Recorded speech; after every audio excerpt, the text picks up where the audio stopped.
World health organisation WHO recommended standards ప్రకారం sodium ఎంత ఉండాలా, పొటాషియం ఎంత ఉండాలా, గ్లూకోజ్ ఎంత ఉండాలా, షుగర్ లెవెల్ ఎంత ఉండాలని స్టాండర్డైజ్డ్ ఉంటుంది అన్నమాట, ఇంటర్నేషనల్ లెవెల్. ఆ స్టాండర్డైజ్డ్ ఉన్న శాచెట్సే మనం వాడాలన్నమాట.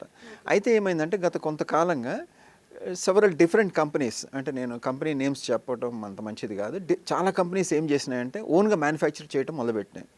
అవి ఏం చేసినాయంటే వాటిట్లో ఏంటంటే ఎక్కువ షుగర్ లెవెల్స్ ఎక్కువ ఉంటున్నాయండి.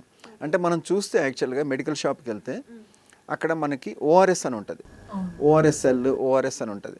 అదేంటంటే అందులో యాపిల్ డిఫరెంట్ ఫ్లేవర్స్ ఉంటాయి, ఆరెంజ్ ఫ్లేవర్స్ అని.